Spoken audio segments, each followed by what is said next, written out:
Awesome. So welcome, Lucas Alexander, this wonderful man, to this wonderful platform called To Thine Own Self Be True. I am that I am. I started doing these videos and interviews with people to try and expand their platforms as well as my own, and to bring truth to people who need to hear it. And Lucas, I got to tell you, you're one of my favorite interviewers ever. You really are. Just thank you. Awesome. No, thank you. Because you've interviewed all these wonderful people and things that brought topics to the table that a lot of people aren't necessarily familiar with. And then you sent me this amazing little clip of 10 minutes worth of more to Lucas that I had no idea, and just incredible. Wonderful. I'm going to share that on my Facebook and on my platforms. And I want people to look at it and to have a look and see how wonderful you really are. Awesome. Well, I think they're going to be shocked or something. I don't know, but there's a lot to one person, you know. Yeah, often there, you know, that's how it is. You're multifaceted, my friend. And I'm going to start calling you that because I'd like to think that you may just end up being a friend. Lucas, I am truly honored to spend some time with you today. And we have some things we'd like to chat about, I'm sure. Not just current events and the questions I sent you, but I'd like to know how you got started with all of it. The wonderful music and the singer in you came out in these wonderful clips that you sent for me, which I'm going to share for everyone. An actor, I see. You are a performer. Tell me everything. What can we learn about the truth of Lucas Alexander? Oh, that's a long story, I have to tell you, because, you know, I've been doing a lot of things for a lot of years. Well, so, you know, to go through all of that would take a long time.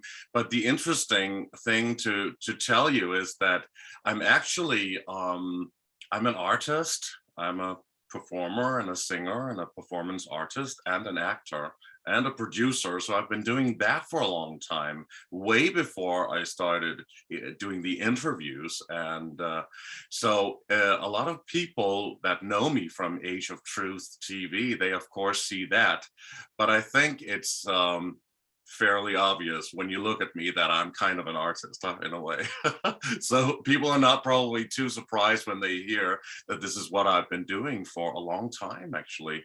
So, and I've always wanted to, since I was a child, I always wanted to be an actor and a singer or a performer in one way or the other. I loved the theater, I loved films, I loved, you know, the idea of presenting another personality in a play or on the stage in one form or the other. So this is what I did. Even as a child, I started acting as a child, and I was always interested also in doing interviews.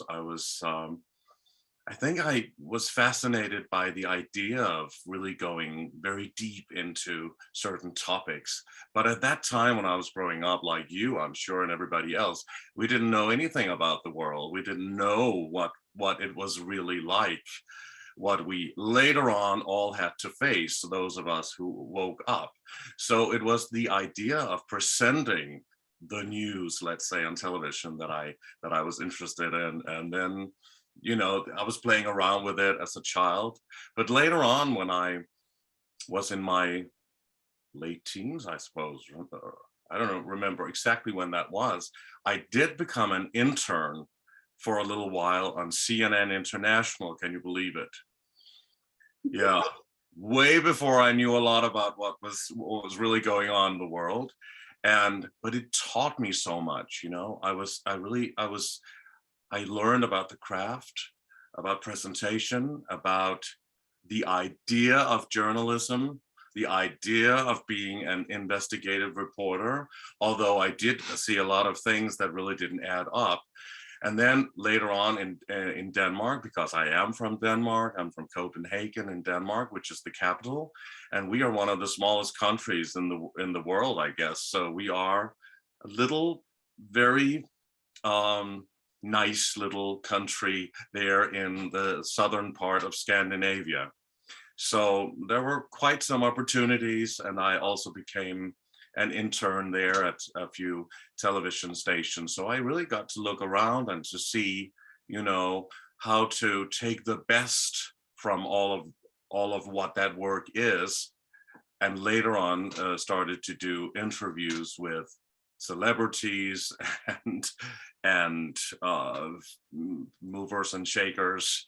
Nothing of what I later, not anything like who I started to interview on Age of Truth TV, but you know, people that I thought had an interesting life. You can always find something interesting about anybody's work. I think I could actually meet somebody on the street and start to talk to them, and you know, I always had that ability, and I was interested. I've always been interested in people and in the human race generally, until I really started to question what is the world really like, and that took me on a whole different journey towards waking up, becoming aware, understanding that everything I thought the world was like, everything we were told, is a lie. Or basically, you can turn everything upside down. Nothing is what we've been told. That was a huge shock, as I think it is to everybody who's waking up. My awakening, so to speak, happened in 2005. And at that time, you know, the YouTube was young, was very, very new, and the internet was young, and we didn't have access to a lot of information. So, and everybody around me, also in the circles of show business, and they certainly didn't know, you know. And when you start to wake up, you want to enlighten everybody, you want to wake them up as well. And very, very easily, very quickly, I understood that this was not going to happen. You know, this was, it's not possible. You know, it's you have to understand that people are not on that on the same, let's say, frequency that you're now moving into, in a way. So it was quite lonely being searching for the truth for a while. And I did that, and then I found a lot of people to work with, and then later on with Age of Truth TV that we began doing in 2011. That was a lot to process right there, I think. Wonderful. No, it's wonderful. And so prior to Age of Truth, I mean, according to the video I watched anyway, you've done a number of musical ventures, we'll say, and again, some presentation and some wonderful performing. I think I was just blown away. I was like, oh my gosh, look at what this man has done. It's amazing.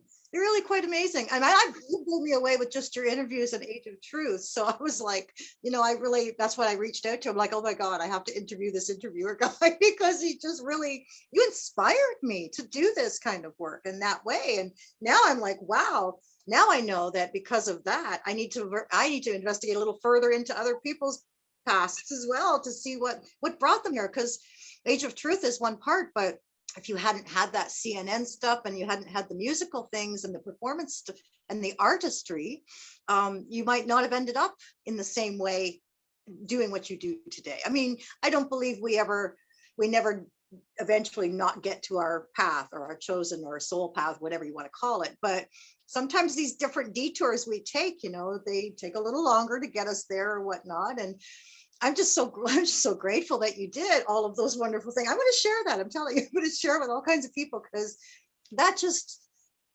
amazing, right? It just shows how many hats you wear and like you said, how interesting people can be without really scratching the surface, you know? It's really something. So Thank you. Thank you. That's very kind of you. Oh, it's wonderful. Do you have albums or like records or things like that? Records that dated myself there. But you know, yeah, well, I do have some recordings. Yeah, I did a few albums, yes, and I've worked with different bands and done lots of well, different genres of music, actually. What you see in that music reel, which is just a little under 10 minutes, but fully packed, I will say that, that just shows you a little glimpse of some of the styles and stuff that I've done. But it was more to show some of the wilder stuff and the more avant-garde. And I've done a lot of that type of music as well, but also crooner stuff and lots of and rock and roll, basically. Oh, cool. Good. I mean, just you being able to go through those genres, like I heard some, a little bit of swing jazz. I heard some wonderful bluesy stuff. I mean, there's a lot of rock there too, like just quite a myriad. I was just really surprised at how versatile and how multifaceted you truly were with that. Because some people aren't like that. They kind of pick an avenue or a venue or a genre, and they kind of stick with it. But you went through all kinds of them. It was quite something. I Really went wonderful. all in. I really explored, and I wanted to do all of that without any limitations, really. And that took me a long time. Well, actually, it didn't, but because I was very, very young when I started. But I mean, I had to do it like that, even though you can be a little bit scared and, should I really go that, should I really become that outrageous? Because some people say that if you don't do just commercial songs and very mainstream songs. But that was my whole journey. My journey was to go this way, go in that direction, just do all of these wild things. I yelled, I kicked, I screamed on the stage. I did all of those things in order to try my potential. And some was pretty good and some was not that great, but I also made the mistakes sometimes in front of people, but I learned a lot from that. I think this is what takes you to another level, within yourself, within your spiritual self, and your involvement in that way. And that's what I wanted to do. But it was my journey through music and acting that kind of got me in the direction of waking up, because I also had to face a lot of obstacles in terms of the business. And some of the proposals I had, some of the showbiz business proposals were quite confronting, you can say. So I know exactly what people talk about when they tell me those same things about what they had to go through. And of course, I didn't want to accept any of the things that was offered to me, and what you had to do. And that was where I learned that the world is not how you are, how you think it is. And it's not just about being a talent. It's about you complying and trying to fit into a certain box. And I never did that anyway, even as a child. I don't think I could see that something you're comfortable with. I think you would be like myself, probably the little kid who wears their boots on the wrong feet and doesn't really care what other people think. And, I'm doing it my way. And I think that is such an important quality for us to express, that we have these wonderful um, eccentricities, we'll call them perhaps, uniqueness. And because the world can be so bland, and so many people are so, they're so willing to conform, like you said, or comply, or whatever it may be, to fit into the box. And broke the box apart. I cut it apart and made all kinds of other things from the box, because that's just what I was going to do. And I know that you did the very same thing, judging from that beautiful video. Wonderful. Have you traveled much with that stuff? Did you do any of that kind of thing, like on the road at all? Yeah, I was performing for many years, but I always wanted to do my own thing. So I never really complied, as we just talked about. So I was always on the fringe, and I still am. I'm still performing, but I'm doing many different things. I have to do a lot of things to make ends meet as well. But it's within the field of performing arts and acting, and I'm doing a mini series that I'm producing myself. But it's about all of these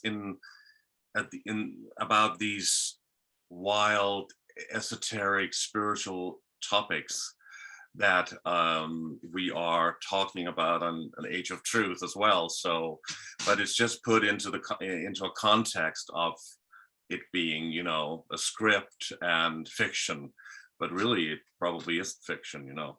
So that's also a project that I've been working on for a long time, and it's so interesting because I wanted to do it for a long time. When you can be creative and use that creative side, even though you know a lot of things, you know, there's a lot of there's some not there's almost like a library in there now, having spoken to so many people, and also I've been doing a lot of research myself.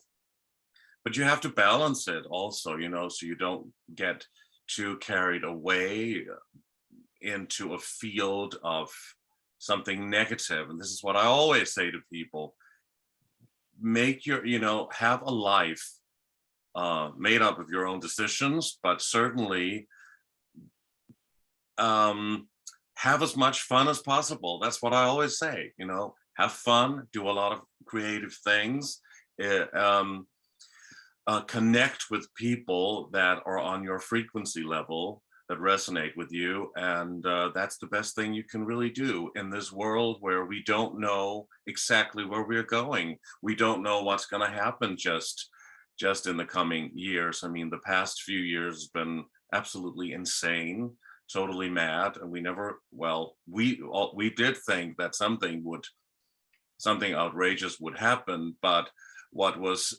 staggering, what was let's say shocking, actually really shocking, was to see how many people on the face of this earth that would comply to all of this, that would believe just about anything, and that would do anything that they would tell them to do. I mean, the level of cognitive dissonance in this world is very, very shocking, and I think it's a learning. It's a great time to be alive also, because we are learning who we can be around, who we can trust, who we are. You know, I'm learning a lot about where I want to go, where I don't want to go. I think we're all doing that. This, even though I thought I knew, but everything changed in 2020 in the beginning. I guess you also experienced that. Absolutely. 2020 was definitely about clear vision, wasn't it? All about seeing everything clearly. That's what they measure you on when it comes to your eye chart. And I really did. I mean, for me, I don't know, you probably don't know anything about me either. I'm just this random woman who reached out to you, kooky Canuck over here in Canada, but I'm a psychic medium. So I've been reading and doing spiritual coaching for people and things like that for about almost 20 years now professionally, but I've been like this my whole life, weird, wacky, and wonderful, I'd like to say. But, you know, I agree with you totally with this whole, I'm stunned. I'm absolutely stunned at the amount of people. Now, God bless them. Most of them are drinking fluoride water and breathing in chemtrail crap and all this other stuff. But at Uh, what point, you know, realize that something's amiss, something is terribly amiss. And I did not, even as a psychic who would look forward in the future, I did not see it coming this way. I wished I had, but then, right, that's just the way it goes. And a lot of us didn't. I mean, more of my friends were on the phone like, holy moly, what the heck is going on here?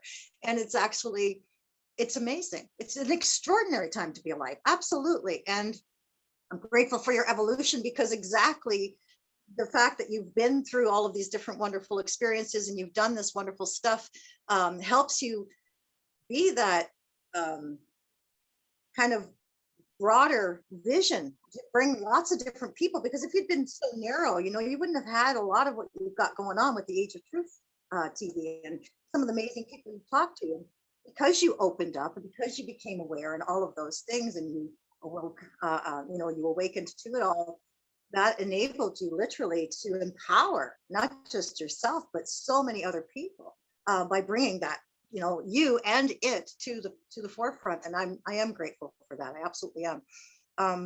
Thank you. That's wonderful.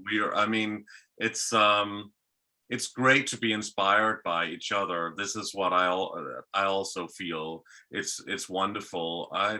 I never saw this coming for me. You know, it was never done by design. I never anything I thought I would I didn't think I was going to go in this direction. Who would people always, when they ask me about this, I would say, who would choose to go in this direction to have such a show to juggle with such outrageous topics and go out there in the public? You would, it's not, it's not like the best career choice in the world when you're doing other things. So this was a calling. It was something that was beyond me. I've always felt that. I always had these abilities since I was a child, clairvoyant or psychic abilities as well. It was too much as a child. I couldn't understand it. I didn't know what it really was. So I had to close that down for a while, but then, you cannot hold that back. And when you grow, then of course you have to open up to all of that again. So it kind of exploded at some point. So that was my way of channeling those abilities into using my abilities to question people, to be open-minded, and having hopefully a warm-hearted approach to most people, even though you hear some pretty outrageous things, but always be discerning and always be critical and objective in the questions that you ask. This was what we wanted to do with Age of Truth TV. It was that, and it was not about my worldview or my opinions. I think it's wonderful that a lot of speakers and interviewers out there are speaking their opinions and doing all of that as well. But I have never really done it. That's also why I haven't done many of these shows. I've been asked many times, but finally I've said, no, I'm going to open up about it, because why not just talk about all of these things? Why, I think everybody knows where you are when you've done this show for now 11 years, huh? Or how long is it? Yeah, 2011, 11 years. So quite a while. So, a lot has been going on, and I've heard just about everything, I think. I think, yeah, by that point or by this point anyway, you probably have, and I had no idea you had, I could tell myself, obviously, with, my own thing, that you're very creative and in that space, very, very psychically and spiritually attuned, and aligned, I think is a good way to put that, because you are truly in alignment with who you are. And I don't see any there's no veering off of that with you at all. Like, you're just pure, and you're gentle, and you're kind. And you're just so congenial with people. Like, I love the way you interview. You just really hit me, and I'm like, he's so authentic. I just think it's so awesome. And I've seen you do some interviews with people, and you're so surprised by what they've said, and I laugh because I'm like, oh my God, I've been there. His eyebrows almost shot off his head too. Like, it's crazy, right? Like, what? But you're open to it, and it doesn't. It's actually also become a bit of a gimmick, that whole thing it's my producer, Lauga Felix Black, who's the producer of the show and my best friend. And, he always cut back and forth to every time I'm, every time somebody's saying something, and, I have a reaction there. So it's become something some people write to me and write to us and say, wow, we basically tune in just to see your reactions. But after a while that becomes a little funny. But I have, I think human beings, human nature generally,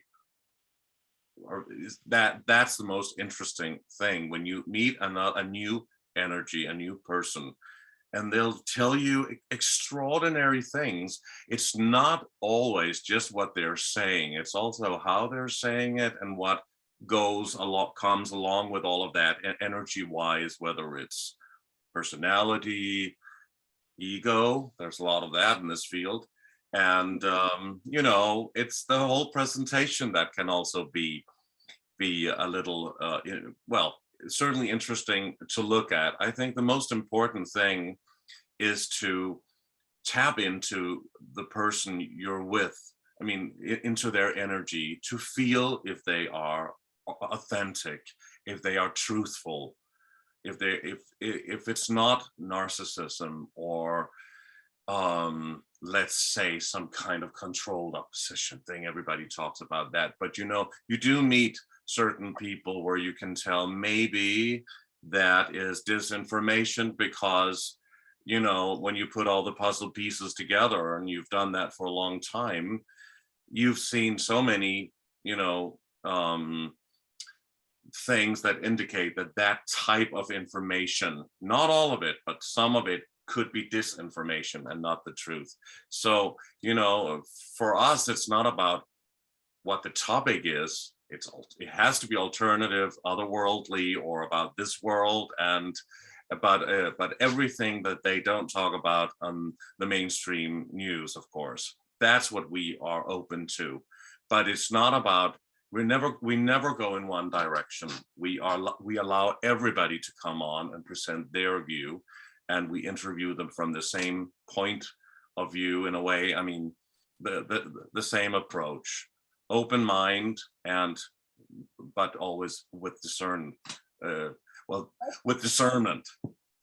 Like, I've never seen you have anything other than pure curiosity. If they say something that, you know, throws you a little bit or surprises you, like for instance, your interview with John Lamb.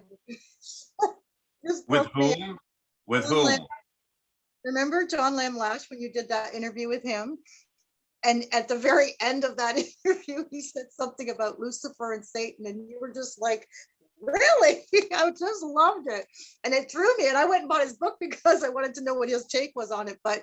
And I do follow him a little bit, but because of him, because of you, it opened me up to something new too, that other people can kind of look at and explore for themselves. And I think that is important, that we offer outside of the norm, right? Like, because as you said, everything is programmed. This MSM stuff, all the mainstream media is all programming, it's all brainwashing. And there's so much more to our world than what we see from that little box. And I think it's important to recognize that the spectrum that we see, the light spectrum, is also much wider than we actually are able to visibly look at and recognize.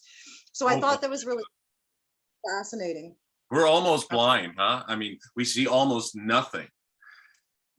But we have to operate on that three-dimensional frequency in order to work in this world and be part of this maybe sophisticated computer game within a holographic construct, which it really is. So it's all just a game, basically.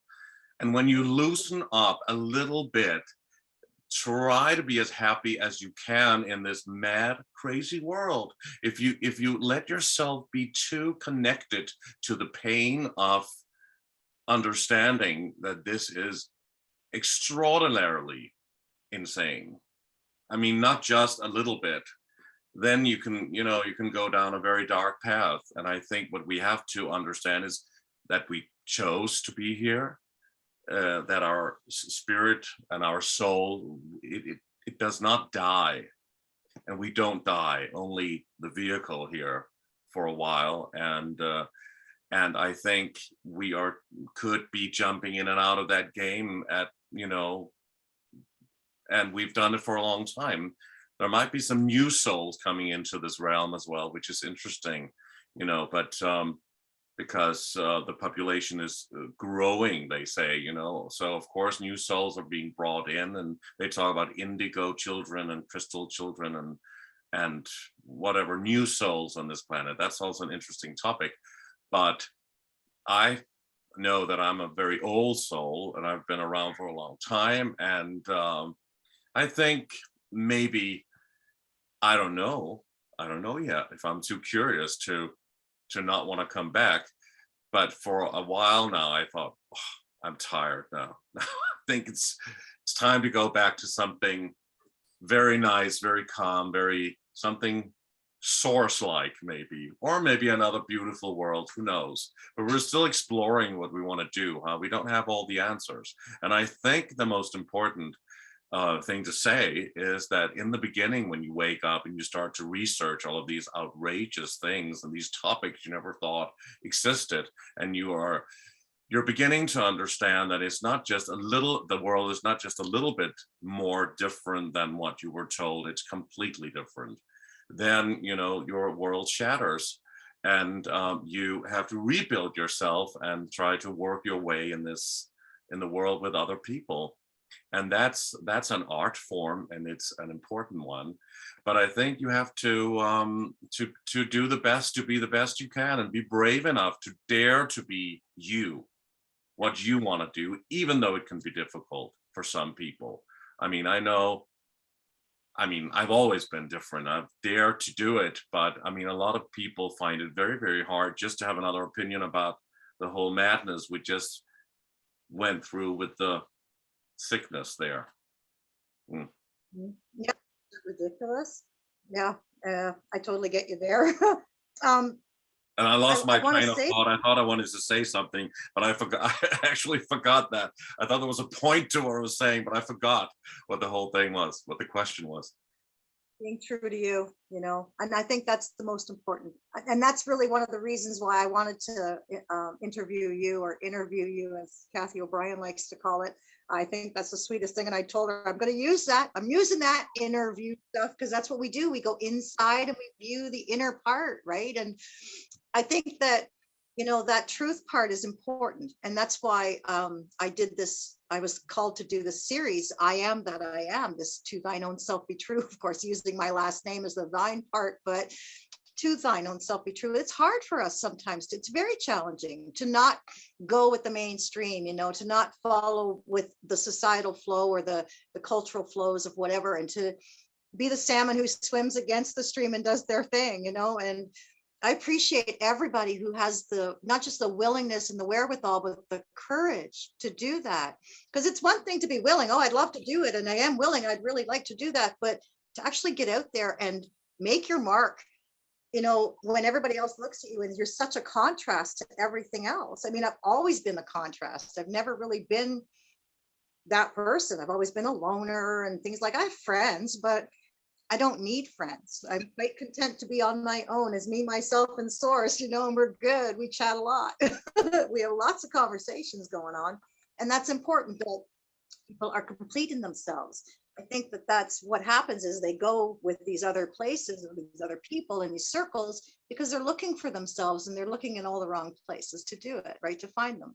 But I appreciate everyone who does their own thing, their own way, in their in their own time, because we do all come across our stuff at our own given and divine timing, I believe. And I know you mentioned earlier something about mistakes, but I don't even know if we actually make mistakes. I think we have missed takes on things, but we just keep rolling and finding what works, because there's really no right or wrong in my opinion. There's only what works and what doesn't, and we got to go with what works and throw out the what doesn't part. I think that the whole last couple of years for sure have been exactly as you say, extraordinarily insane. And I switched out all my crazies for extraordinary. That's what we started to do, because we're like, I'm just way too much crazy going on here. I'm going to have to see it as a different thing and be that positive spin, because crazy can get you wrapped in a hug me all day coat in no time in certain places around this world, unfortunately. But I do think now is a very important time for the wake up, where people are coming into their own truth. And, I got a guide who's always at me about words, and true, I even put it in your email, was that, that the reality underneath everything, or the true resonation underlying energy, this true resonating underlying energy, that's important because it's different for everybody, but there is like an objective truth, there's a universal truth, but everybody's truth is different. And we're not always going to be totally the same. I think that's what makes us so incredibly unique and wonderfully individual, And so I That's the appreciate most important point. That's the most important point, I think, that you're making there. We're not the same. And that's why I always find it so, I don't know if I can say surprising, but certainly interesting that a lot of the guests that we have on the show, and a lot of other shows, who are on so many different shows, that everybody has a piece in the big puzzle, and you can use that and put it all together and take from it what resonates with you and what you can really use, I think, because there's not just one truth.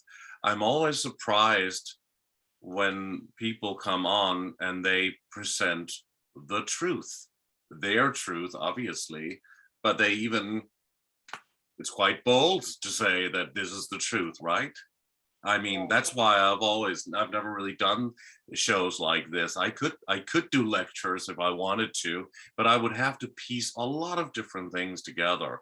I have never met one speaker that just totally has the truth in my view. I think you have to listen to a lot of different people and always listen to your own inner voice. And if you have a connection with, let's say, another dimension, which a lot of us have. And I think that's the best way to do it, always to be open-minded. In the beginning, you think you know it all. I remembered also thinking, wow, you have to know, this is how it fits together, and this is the big picture. And the more I learned, the more I knew, the more I discovered that I knew nothing, and I knew very little. And now I know a lot, but I don't really know anything totally. I'm open to that. Even a lot of the things that I feel is the truth could even be wrong. Of course, what we see in the world, what is happening locally and politically here, that's quite obvious. I'm talking about things that you can't always see and that you can't always prove. Even things I've seen and just right before my eyes, was that really the truth? Was it an optical illusion, for example? I mean, you even have to go there, I think. Always be discerning, even about your own, your own understanding. And, absolutely agree with you, and be willing to go further, right? Like, because we don't always know everything. We can't always know everything. I think that it would be almost ridiculous to think that there's a way to know everything. I mean, it's kind of like those people who believe that there's, that we're the smartest things in the universe. I mean, really? We fight over toilet paper. Come on, like, seriously. So I do think that that's, it's always evolving. The truth as well, right, is always evolving. And truth in terms of this guy that does this word stuff with me is always like it's the reality underneath the temporary human, right? Like, temporarily human. We're only here a little while, and then we come back and we don't. It's funny when you said that about going away and not coming back to this planet. And I used to say that this is my last time. You can't get me back here again if you paid me whatever. But now I'm like, I didn't go through this crap not to see the beauty that's coming after it. Like, there's just no way. And I want to see it. As much as it's crazy to say that, right? It's just, there's got to be something. There's more. We know there's more happening here. So I want to see the end result. And I know that there's a future line that we can always jump on and go and have a boo. But I'd like to see it unfold naturally, as much as it's crazy to see what's going on. I mean, even here in Canada, our PM's trying to convert this country to communism. And I'm just like blown away that people are falling for it. I just can't even get over that. I mean, here in Canada, unfortunately, we're very passive. We're very, very passive. You could step on our foot and we'll apologize for having it underneath yours to do so with. And it's ridiculous. But Sounds a lot like my country, Denmark, I'm telling you. Sounds a lot like here, what's going on right here in Denmark. It's been unbelievable. It's quite something to witness, especially when you are awake to what's really going on. I mean, there's varying levels, and we know that, but I just can't imagine being that narrow about everything, like, just so do what I'm told. I've never been one to be too obedient. I mean, there's that joke, I barely take suggestions. I don't take orders. I very rarely take suggestions, even, because I'm all about me doing it my way, and never been asking for permission from anybody to do anything, because I'm here, and the way I see it, I'm sovereign. So I don't have to ask. I'm not a bad person, so I'm not going to run around and break laws and stuff. But I know that when it comes down to it, as long as I honor who I am and what my truth really is, for me at the moment anyway, because like you said, it's constantly changing. There's always a change happening. That's why I think it's important that you talk about being sovereign, because this is what I also always say: be sovereign. Well, in your energy, what you give out, because if it's impossible to go totally all in terms of sovereignty and leaving the system totally, then at least be sovereign in your energy, because your soul is free, you are free, and this is just a game. Play the game, play the system. And if you can totally leave the system and go into sovereignty in that way, I think you definitely should do that. And we have, there are quite a few speakers who are talking about this and who can teach a lot of people how to do that. But it takes a lot. I mean, we are totally entangled in this unbelievable web of not only just collective mind control, which is the whole, maybe the reason why this, I mean, it's not a bad thing that we may be resetting the old stuck paradigm with the entire world under severe and collective mind control in a way, because that's really what it is. So how can we of course hate the word reset right now, right?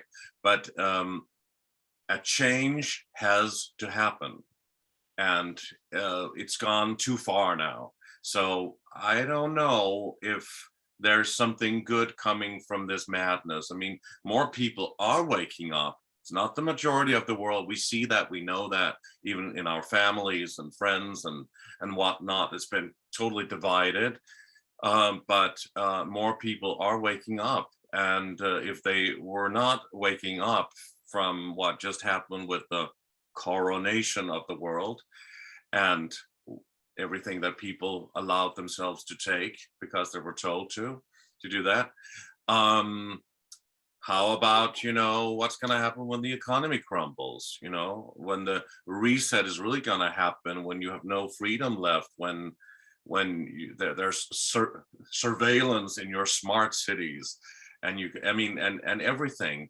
everywhere. So let's say that the best thing you can be, that I can be, that we can be, is to be sovereign in ourselves, in our energy, because energy is everything. Absolutely. Totally. And it is everything. And I'm all about the energy. That's my thing. And, that free will that you're talking about, being in that sovereign space and that sovereign alignment. I mean, everybody has it, but not everybody's using it. Not everybody knows about it. And that's really important, is to put that out there to people, because they don't. And it is a web. It's been a web. We see it. I believe personally, and belief is everything as far as I know, in my world anyway. What you believe in, you believe in. So, it's important for us to recognize that,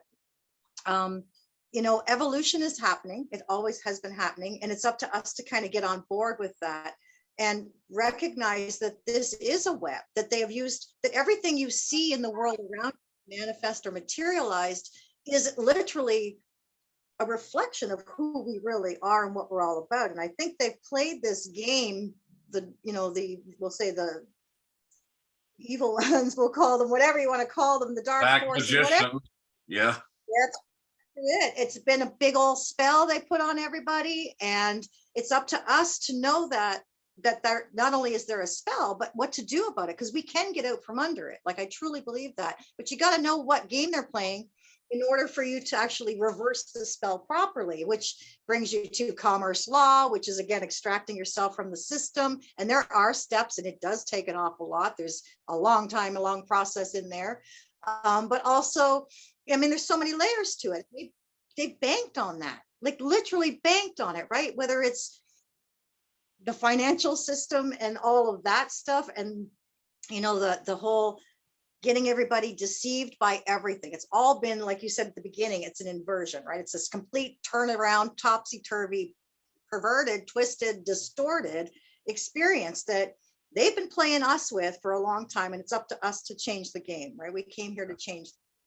And I think that it's like a unified whole within a black hole that they put everything into, this dark spell in a way. And we are in this matrix, and the earth, it's probably within this box here, that where these energies are holding us captured, but only until we understand it. only until we can break free from it. And that is what is happening. You cannot um, capture energy or enslave energy. You can do it for a while, but not when it's out there. And once you understand, once you've chosen the path of enlightenment, you can't really go back. And that's it. You wouldn't even want to go back to sleep at this point. I mean, I personally could not imagine myself forgetting it all and dumbing down and just walking away from it, because first of all, I'm too far gone into it. But I'm on a mission. I'm on a divine mission here. And it's, my expressions and my living is what's going to help other people maybe become more aware as well. And you go a little crazy sometimes with things like, like last year I had I am sovereign, I do not consent tattooed on my arm. And I was just like, well, it's a spiritual statement. And my family was like, oh my God. I'm like, actually the post I put was, I went for my needle, just so you know. And they were all like, oh, because they'd all gone for a different kind of needle, and I was not having any of that in my life. I mean, forget it. So it's really important for me to sort of be that expression, be the truth of who I am, live that truth, and teach others that it's okay to do that too. You got to kind of give them permission sometimes, because they really don't know that they have that free will. And even in now, they're pushing hard for all these other extras and all this other stuff going on, and I'm like, no, the great resist is where I'm at. We're not into resets in that way. But I do believe that we need a reset. It wasn't working. That structure was not good for humanity, right? It was a And when you look hijacking. at it when you look at it from an astrological point of view, this is also what is happening right now. It's even, you can read it there, you can see it there. This was supposed to happen. You can't even change it. And the elite are playing along with that, with the changes within this construct. That's what I have learned from this, that they're actually trying to, get as many people enslaved further for this time being, as long as they can do that. But it is a time for it. There's an energetic change, and we are feeling it. That's why a lot of people have been waking up. I mean, when I woke up 17 years ago, I believe, it's incredible how many people. There's an enormous change. I've seen it, just also during the years I've done Age of Truth TV. That's, it's 11 years. My God, what a change just in those years. I mean, then there are researchers like David Icke and other people, Jordan Maxwell, that has been doing it for a long, long time, and they were quite alone, and they've been working relentlessly and hard to get the truth out. And even before the internet, having to face a lot of ridicule and mockery and people, being extremely rude. And, what we've seen is that most of what they've said came true, and it's not, and also what we've been reporting, that came true as well. It's not that we're happy about it. Unfortunately, that's just what happened. Many people have come to me in the past few years and said, we must give you an apology, because we didn't think that everything you talked about for years, where people were just running around doing their own business, minding their own business, and not having to face the problems that we've had to face for 2 years now, 2.5 years. Suddenly they could see, yes, you were right. I said, it's not about being right. It's about doing the work, doing the homework, put the puzzle pieces together, make an effort. Don't be lazy about this. Work hard in order to understand it. It's not just about being, let's say, what's convenient for you, because it's not convenient. Going down this path is not convenient. But of course, some people don't see it, and we have had to face that. And it's sad, but I must say, most people, I haven't really lost anybody in my life, that were, I was, even people that don't agree, because I do have a lot of people in my life, but even people that don't agree, we just say we don't talk about it. And maybe there are some people who are very upset that, you know, I've been so open and out there public about it. But then it's not a loss, is it? No, It's not. goodbye. Yeah, absolutely. And you know, it wasn't your choice, right? Anybody who couldn't handle that or decided that wasn't for them, they walked away from you. You still stood in your truth with who you were and what you do and what you know. And Yeah. that's all that, you know, I think anyway. And that's called integrity. It's called integrity, and you know, it's authentic, and it's truly what the world needs, because there's so much deception. There's so much, you know, falsity out there, that it's so refreshing to meet people who are true, like, you know, and people like David Icke and Jordan Maxwell, you know, who's just passed on, as far as I heard. All of these people, they did stand the test, and they were mocked, and it was absolutely amazing to me that they managed to keep their way to things, right? Like kept their direction and their focus on where they were headed, and never veered. Like David Icke, that man was banned from so many different countries and stuff in the world, that sorry, that you know, he couldn't Now leave you his got an expression. What just happened? Oh, my little dog, somebody come to my door in my office, and my little dog decided she was going to tell everybody about it. That's what she does. We all have a voice, don't we? And we all use it. Yes, okay. I thought maybe you were being attacked by something otherworldly. Wow. Yeah. No, At least we're having fun. he's a sweetheart, actually. No, and you know Cheers, what? cheers and ginger juice. Oh, lovely. Cheers, absolutely.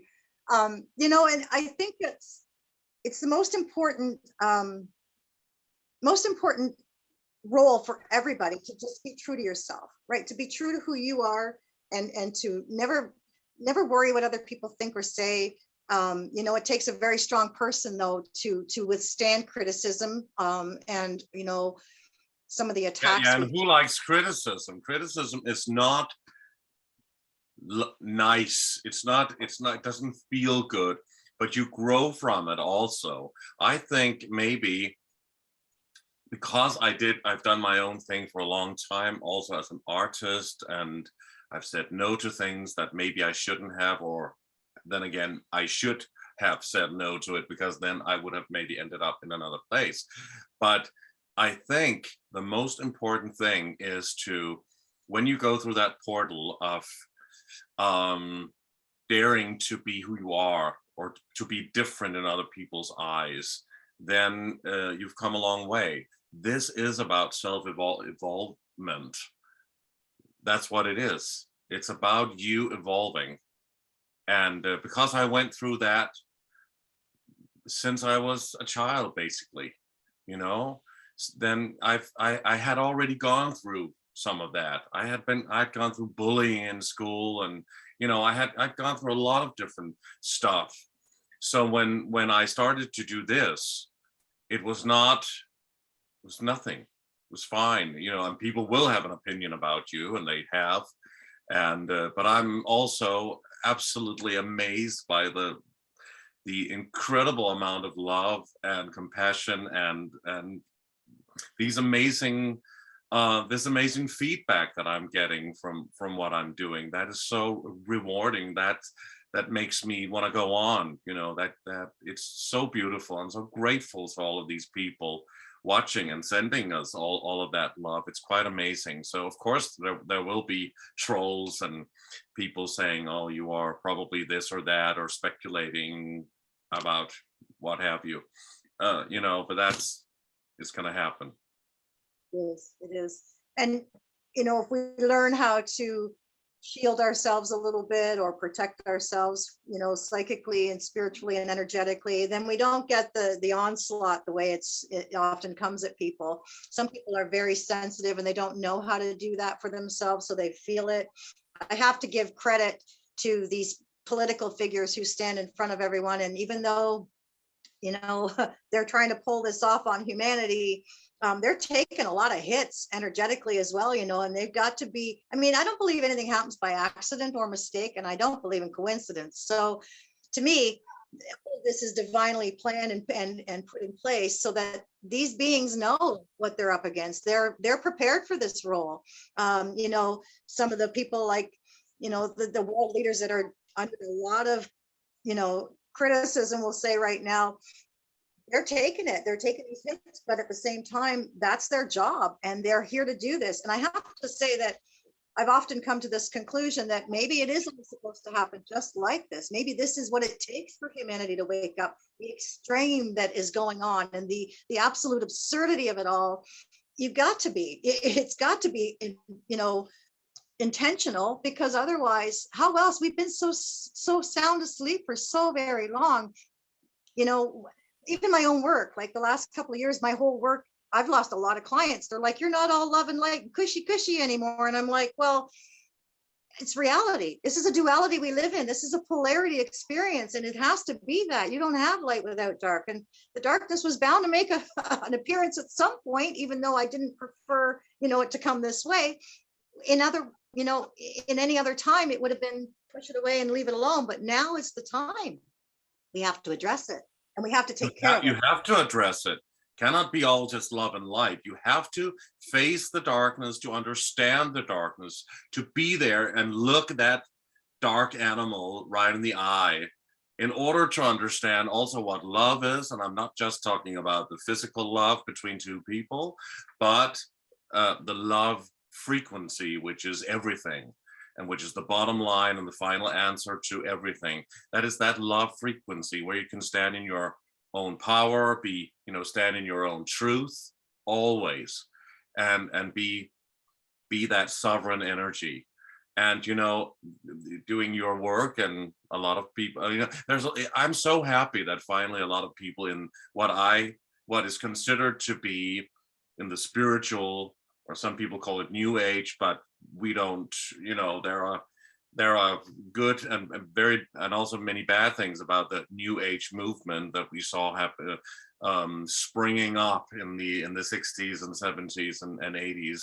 But I mean, the spiritual side, the spiritual world, working with healing and clairvoyance and psychic mediums, many are finally waking up to what is also going on and talking about all of that, you know, because you have to. It cannot always be love and light. You must understand, in order to go in another direction, you have to do that. It's very important, I feel. Yeah.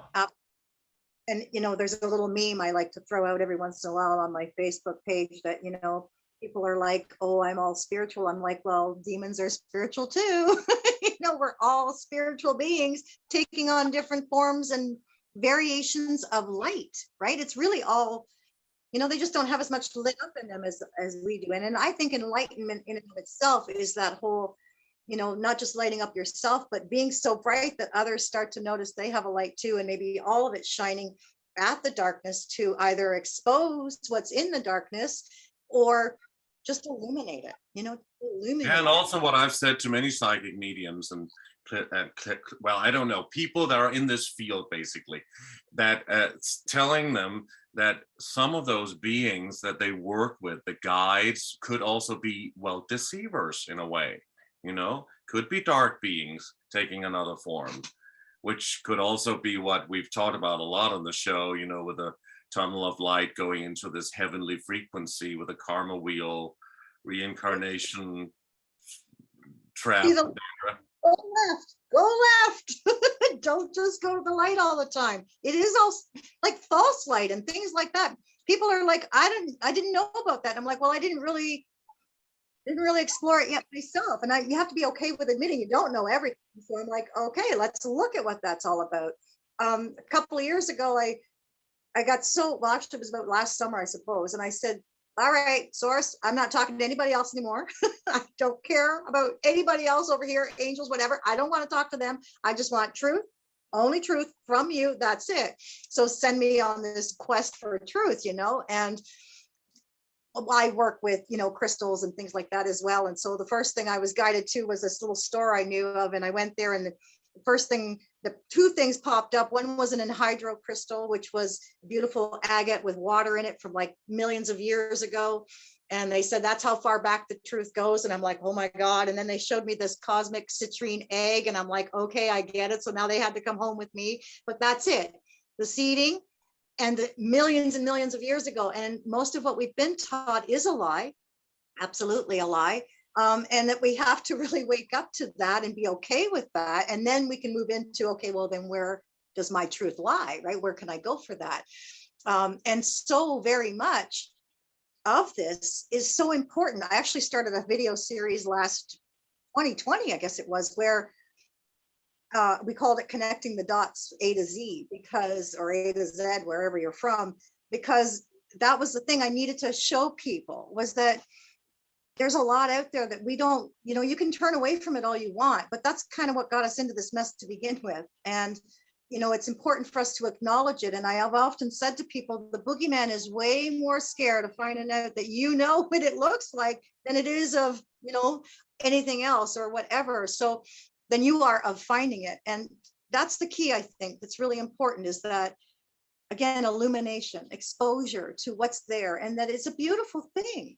That the most extreme loving experience has an absolute opposite in this duality that we know of as third dimension.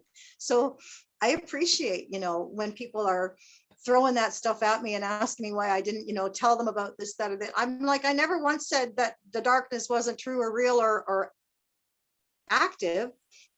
I just didn't run around telling everybody the house was on fire, because the house wasn't on fire yet. It just wasn't on fire yet. Now it's on fire, and I'm like waving my batons and I'm running all over. And people have literally walked away from me because of it, because they don't want to look at the darkness. A lot of spiritual community people, they don't want to look at the darkness. They don't think of it as part of the light, and yet it is just the other spectrum, the other end of the spectrum, isn't it? So what is the truth movement like in Canada? I mean, we have a lot of viewers from Canada, and I love it there. I've been there a couple of times, but it's many years ago. Where are you located? Is that in Toronto? Actually, about an hour northeast of Toronto. I'm in a little tiny town outside of Toronto, which I moved to almost 30 years ago. And I was in Toronto originally. I grew up there. But here, I mean, it's a wonderful city. I really like it, Toronto. It's I always say now it's a nice place to visit, but I'm glad I don't live there anymore, because it's very, for spiritually and energetically sensitive people, it's a lot, right? Living in any sort of urban center. But here, the truckers have started a wonderful movement, and I'm really pleased to say that now that the warm weather and the roads are dry, the warm weather's here rather, and the roads are dry, we've got more two-wheeled experiences coming up. They're talking about bikers and motorcyclists and stuff getting out and going to Ottawa to show their support. It's really important. There's a lot, but I have to say, it's taken a while, Lucas. It really has taken. So do they still have all of the restrictions there in Canada now? Well, here in Ontario, it's varied from province to province. It's some provinces are a little more strict than others. Here in Ontario, Dictator Dougie, as we like to call him here, our premier, he was pretty adamant about keeping things in place. So they just lifted the mask mandate a couple of weeks back. They're still pushing hard for the shot, but there's Which a lot one? Which number? Oh, 3 and 4. Oh, and people didn't take it just yet. I mean, the majority of people. I think the majority, well, here in Ontario, we have about 14 million, and I heard that there's about 12 that are done, maybe more. They're really pushing for the kids. With 2 or 3? Well, it's varied. So I think they said fully 12 are 2, and then there's a bunch that are 3. Because here in Denmark, that we're in such a small country, and statistically, Denmark has always been used by the elite to see what they can implement on a bigger scale population. I mean, and then to see if they can push that into a huge country like America or Canada or the rest of Europe. So that has basically been what Denmark and Sweden there. I think there's about 8 or 9 million in Sweden, and we are about 6 million in Denmark. The whole country, the whole country. And you know, most people, and they lifted, which is also unusual, they lifted all of the restrictions in late January here. Wow. So I mean, I Lucky. won't say it's back to normal, but the day that the whole Ukraine thing started, the war in Ukraine, yeah, that day they lifted, I mean, just a couple of days before, they lifted the whole thing. And now they're taking, I don't know how many Ukrainian refugees in here. So I mean, from being totally isolated, from being away from your own families, being totally afraid, shaking with fear, oh my God, if I'm close to somebody. Now they're taking in refugees from Ukraine. Yeah. I mean, in their homes. Isn't that Hello. crazy? I mean, the logic, you know, and that's a whole other topic. I mean, I can't even wrap my head around it. But I mean, most people here statistically also totally complied. They rolled over flat on their back. And because we have this very militant, I say, female prime minister here who has been, she's a top feminist, and she just, you know, I think they had to put a woman in that position in Denmark because we are the top feminist country in the world after Sweden. So they had to do that in order to get everybody to basically comply. Of course, not the truth movement here, but you know, so they kind of got people going on 2, 3 and whatever, and then they said, okay, and we lifted. Let's see what's happening later in the year. You know, they always do that now, and always last couple of years. I mean, it's it's madness. But I have had the feeling that Canada and Australia has been like a testing ground for this whole situation, basically. And I've been so worried about my friends in both places, and I wanted to hear what it's like now in Canada. Yeah, and I actually have said that for well over a year now, Lucas, that this is a testing ground, that we are the passive ones, right? The Australians and the Canadians here, because we're still maybe a couple of the last of the Commonwealth who are kind of compliant just all the way, right? Like, it's terrible, really. But I have to say too that although they've lifted the mandates, I was out on the weekend and I was rather, you know, surprised at how many people still wear the masks. They're wearing them in their cars by themselves, you know, and they're driving around by themselves, totally alone, wearing a mask. It's good morning. Oh Lord, you just got to pray for them and think, oh my God, well, you know, there's always filler in a burger, right? You got to have something to hold it together. I guess that's them. But there is a truth movement here. And every weekend there are still rallies. I mean, I have my sign, my flags out front, and I have a special one that mentions Trudeau in the front window. That's, you know, a little bit about what we think of him. But I see them. I see the cars going and the flags are flying. There's a lot of people who are definitely on board.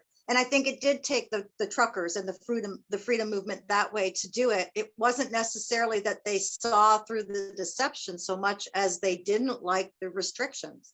They didn't like this. Canada's a country that's, you know, been known to be free. People come here to escape what they're trying to implement here. And you see a lot of those who are not necessarily from here originally stepping up and saying, wait a minute, this isn't right. This, you know, we left this behind for a reason. So I'm grateful for them because it is a very diverse country as well, that we have that mindset from those people who are like, I see what you're trying to do here and you're not going to get away with it, which is so refreshing, you know, because there's so many of, I have to say, honestly, I'm absolutely amazed, Lucas, at the amount of Indigenous people here that were willing to comply and roll their sleeves up. And I'm really? Like, haven't the government done enough to your people here? And they're like, most of them were paid off, but the rest of them complied. And I was stunned, quite honestly.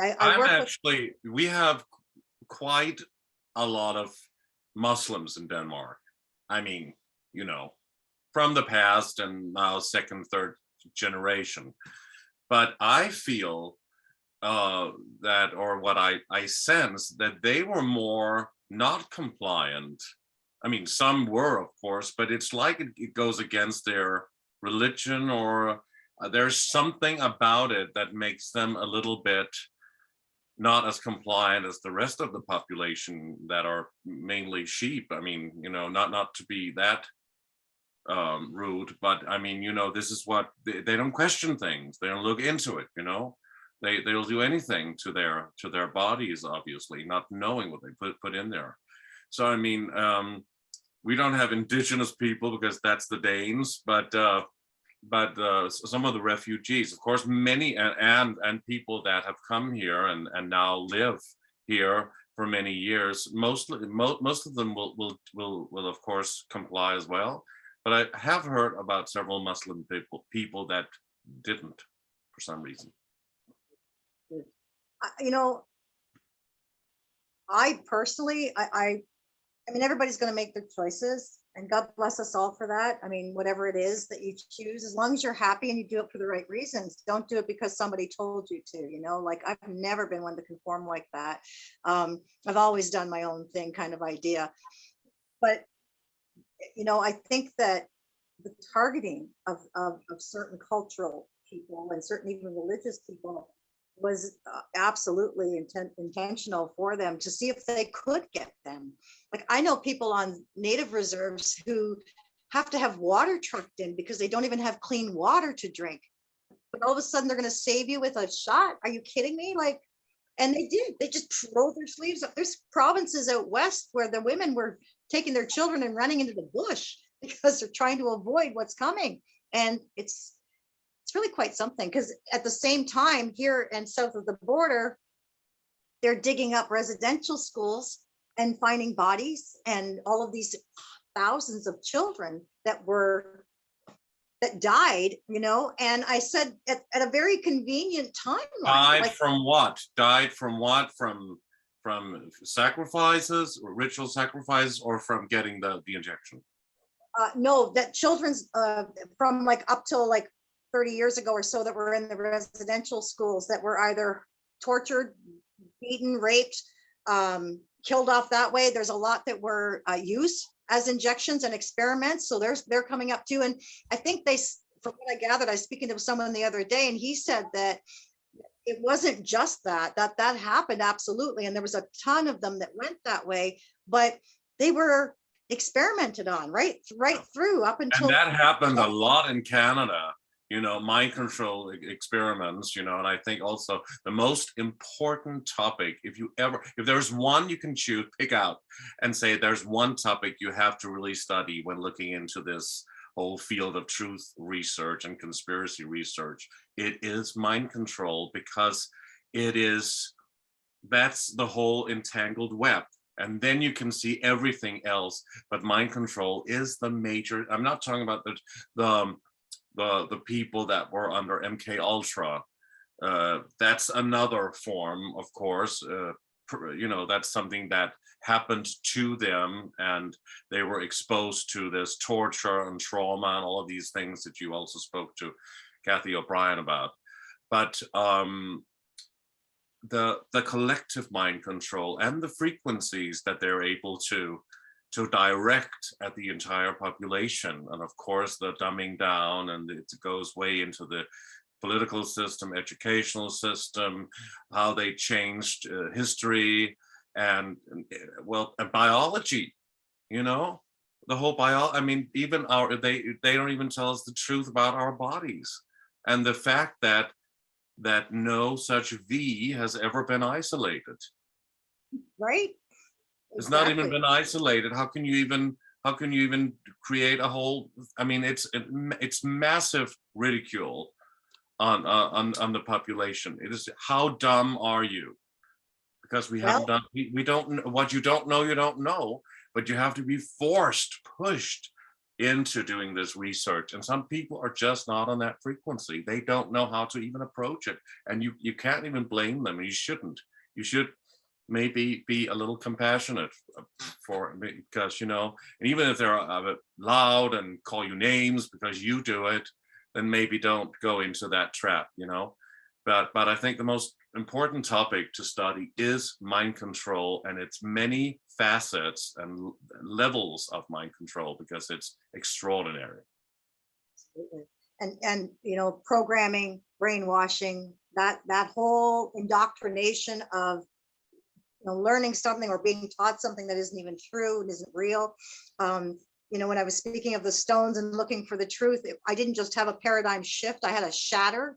Like the truth just, you know, blew the ceiling off, the doors out, the windows completely shattered. And I was like, oh my God, because there was just so many different layers to what I had known already, but had yet to explore truthfully, and going into all of that. And yeah, it is that mind control, because I truly think that that was the premise of it all, right? We're going to feed them this line, they're going to believe it, we're going to deceive them with it, hijack them along the way, and then just compound all of that deception into one big event, which is kind of here now. I think we've also been microdosed along the way. The truth, they can't completely keep it from us, so there's been little bits here and there, red pills, as they say, that, you know, we've been dropped, and they're like, oh, They have to. They have to tell you the truth. That's part of the ritual. You know, it's part of the energy. Their so-called balance. You know, the balance between the dark and the light, and they have to tell you the truth. And if you don't see it, then you'll have to face it. and they present it in a way that makes you think, well, that's just too kooky, that can't be real, right? Because everything else they taught you is what they say is real. Well, that aliens aren't real, and, you know, this kind of thing. But yet they make all these movies about it, you know, and all of this stuff, and Disney, and oh my God, you know. And back to that whole, they're preying on the stupid, they're preying on the stupidity. They've dumbed everybody down, and then they're absolutely you know, loving every bit of it. Like back in what, 1981, Jacques Attali, whatever his name was, wrote that brief history of the future for France.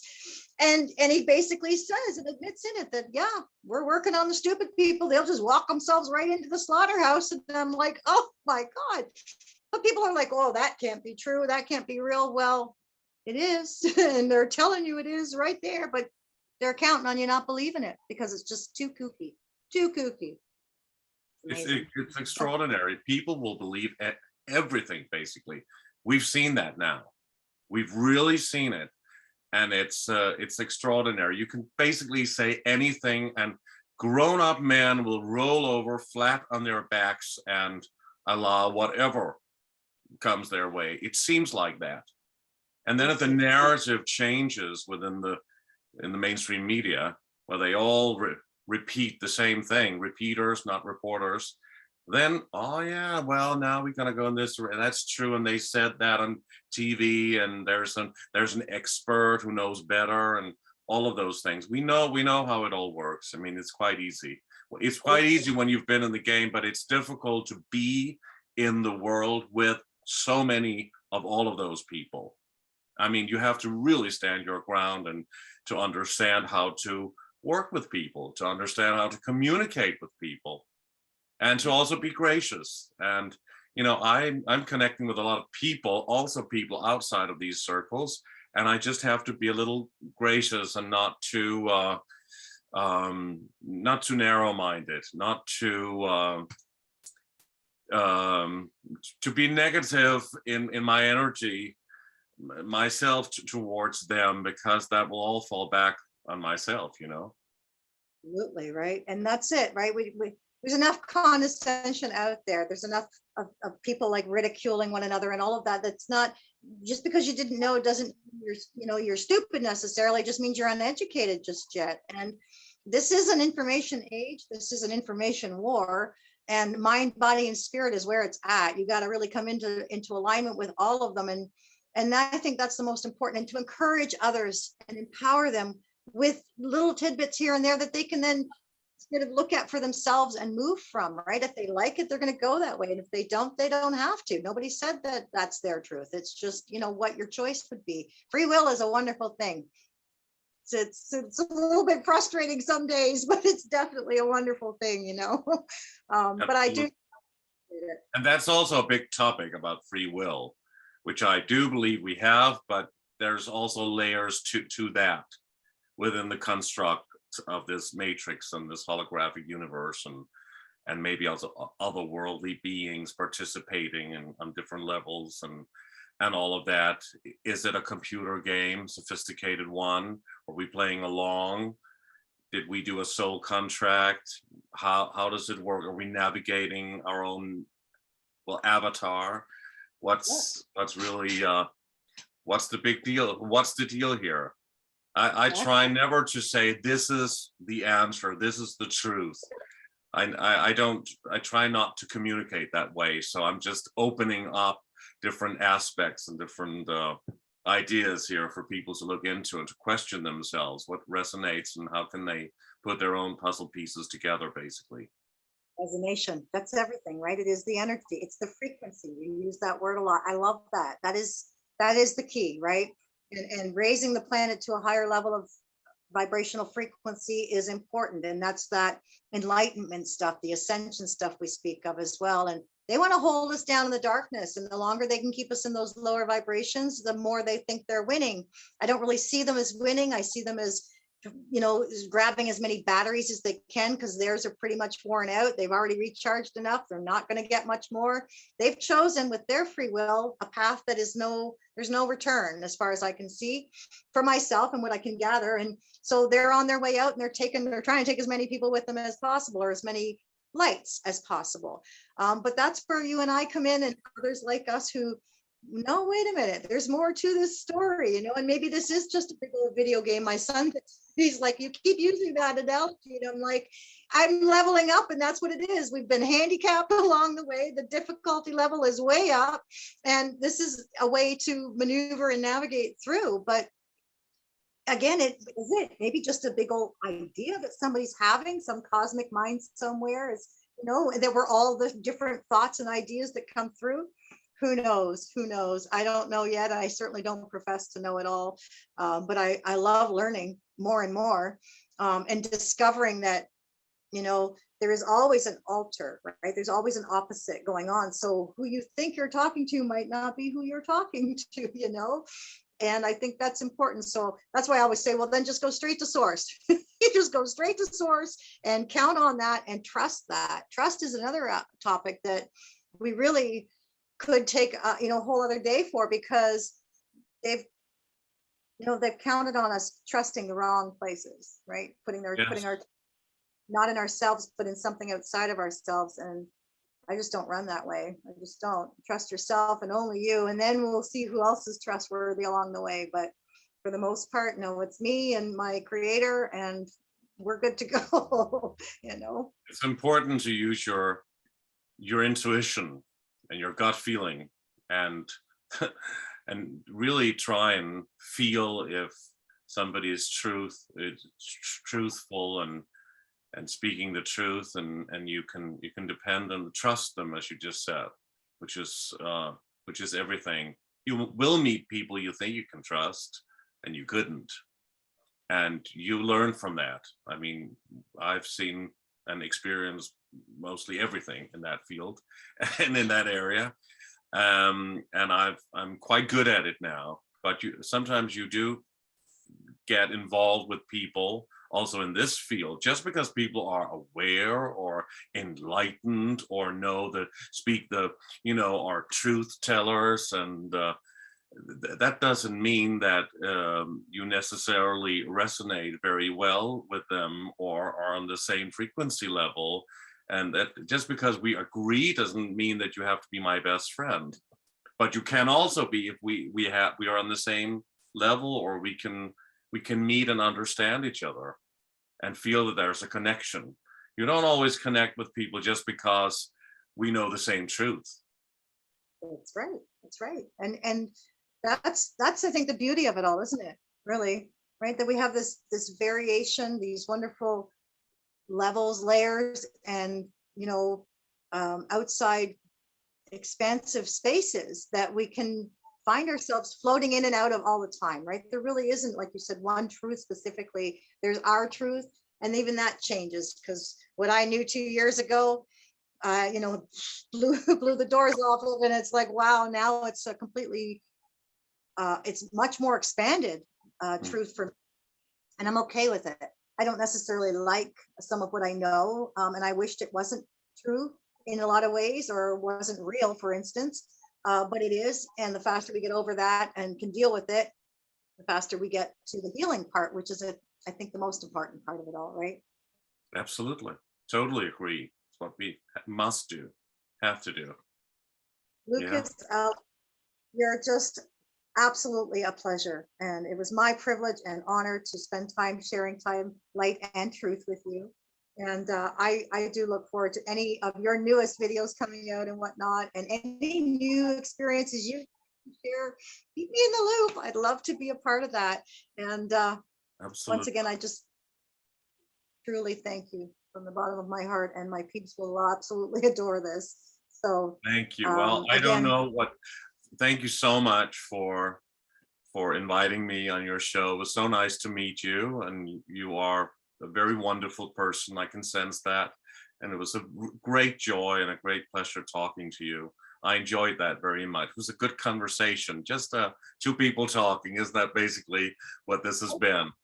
And it was very nice. I enjoyed it. And please, you know, when we must tell you that we're also under severe censorship on Age of Truth TV. So many shows don't necessarily end up on YouTube, but everything can be found in our library on our website, which is our home, which is ageoftruth.tv. And we have channels on BitChute and Brighteon, but that's basically how you can follow us if people are watching and want to see what we've been doing for a long time. So I don't know if you know, I could provide you with anything useful, but I'm thrilled to have had this conversation with you. It's my thrill, my pleasure. And if you get on Telegram too, that's another, you know, if you go on Telegram, you can download it right from Telegram, and they're not censored. If you do the one from Google Play Store, of course it's censored, but a lot of truth comes through there. It's a wonderful place and a platform to go as well. So you can I find am it. on Telegram myself, but we should have Age of Truth TV on there as well. Is that I think my producer is going in that direction, and also on other platforms. So that's basically, you know, we have to expand. Absolutely. It's what it's all about, evolution, right? You know, yeah, I didn't even get to the question. Didn't need to. We had a wonderful conversation, and I really So there, do. if there's anything you want to end up asking me or anything, you can do that. But I just wanted to find out where we could find you. I want to send a lot of people your way as much as I can anyway, to Age of Truth TV, but also to Lucas, the individual himself, because he really is something. You really are something else. I love that. So I know it's getting on time in your world there on the other side of the world. For me, it's still mid-afternoon, but I'll let you go for now. And maybe we can do this again sometime. yes, I'd love to. I'd love to talk to you again. Thank you, Brenda. It's been a great pleasure. Thank you so much. Take care, Lucas. Have a wonderful day in Canada. And to you as well over there. Take care. Thank Bye-bye. you. Bye.